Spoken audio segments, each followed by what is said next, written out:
Aloha! Welcome back to At the Beach, where we are looking at stories in the Bible that have to do with the beach. One of my favorite things to do at the beach is to ride the waves, is to do some body surfing. You see, what you do is as the wave is getting ready to come, you time it just right, and then you dive right before the wave crashes, and you can ride the wave without a board of any kind. You don't need a surfboard, you don't need a boogie board.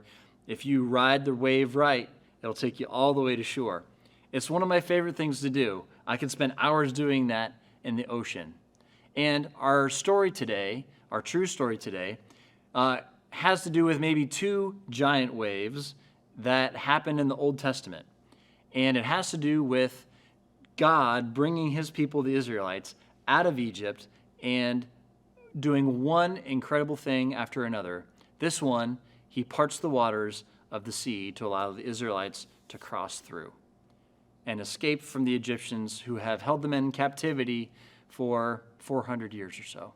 So let's get to our scripture for today. It's in Exodus chapter 14. We're going to start with verse 5, and it's a longer part of scripture, but we're going to read it together, and then we're going to talk about it. When the king of Egypt was told that the people had fled, Pharaoh and his officials changed their minds about them and said, "What have we done? We have let the Israelites go and have lost their services." So he had his chariots made ready and took his army with him. He took 600 of the best chariots, along with the other chariots of Egypt's, with officers over all of them. The Lord hardened the heart of Pharaoh, king of Egypt, so that they pursued the Israelites who were marching out boldly. The Egyptians, all of Pharaoh's horses and chariots and horsemen and troops, pursued the Israelites and overtook them as they camped by the sea near Haroth, opposite of Baal Zephron. As Pharaoh approached the Israelites, they looked up, and there were the Egyptians marching after them. They were terrified and cried out to the Lord. They said to Moses, "Was it because there were no graves in Egypt that you brought us to the desert to die? What have you done to us by bringing us out of Egypt? Didn't we say to you in Egypt, 'Leave us alone, let us serve the Egyptians'? It would have been better for us to serve the Egyptians than to die in the desert." Moses answered the people, "Do not be afraid. Stand firm, and you will see the deliverance the Lord will bring you today. The Egyptians you see today, you will never see again. The Lord will fight for you. You need only to be still." Then the Lord said to Moses, "Why are you crying out to me? Tell the Israelites to move on. Raise your staff and stretch out your hand over the sea to divide the water so the Israelites can go through the sea on dry ground. It will harden the Egyptians so that they will go after them, and I will gain glory through Pharaoh and all his army, through his chariots and his horsemen. The Egyptians will know that I am the Lord when I gain glory through Pharaoh and his chariots and his horsemen." Then the angel of God, who had been traveling in front of Israel's army, withdrew and went behind them. The pillar of cloud was also moved in front and stood behind them, coming between the armies of Egypt and of Israel. Through the night, the cloud brought darkness to the one side and light to the other side, so neither went near the other all night long.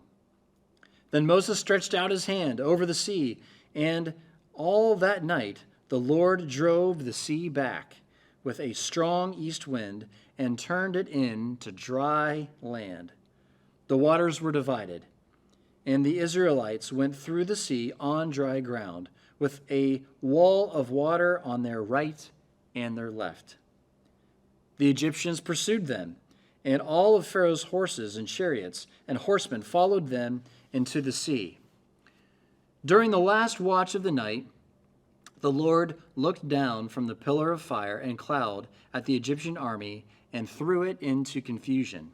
He made the wheels of their chariots come off so that they had difficulty driving. And the Egyptians said, "Let's get away from the Israelites.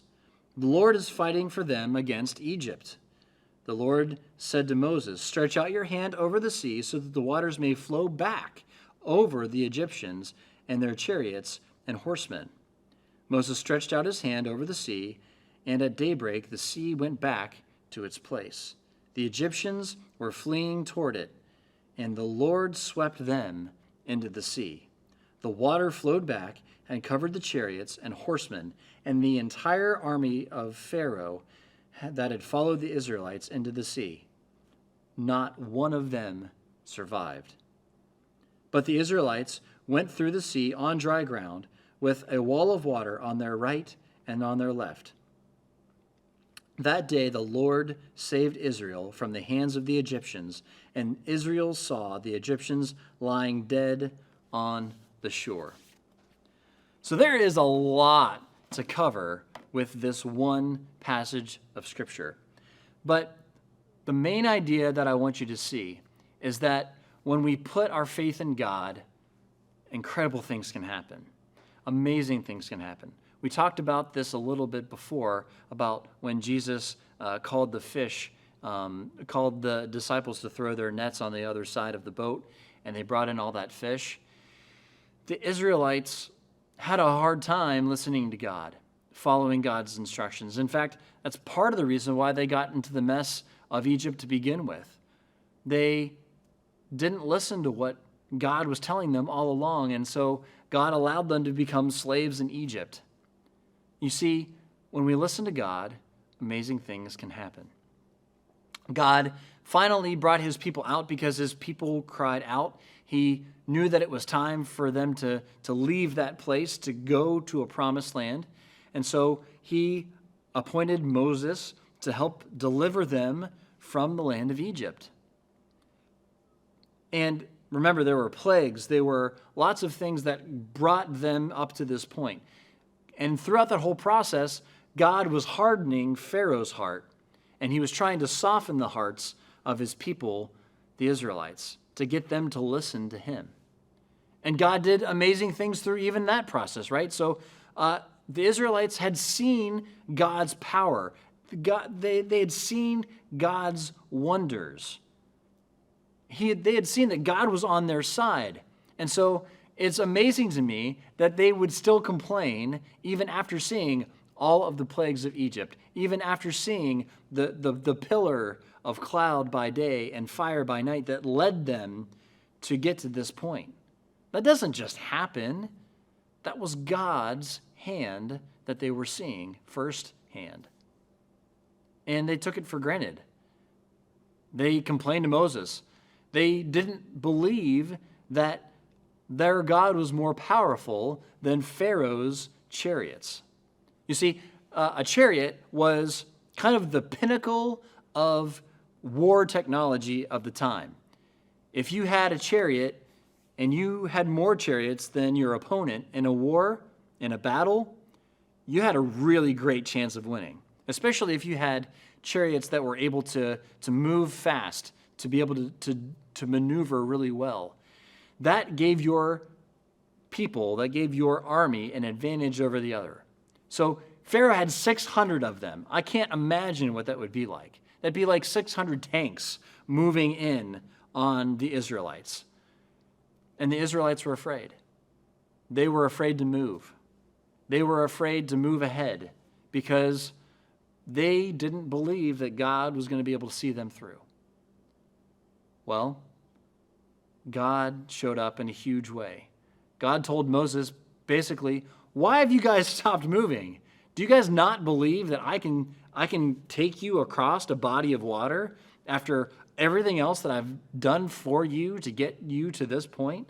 Do you think that I would lead you to this point just so that you would die? No. So, watch this.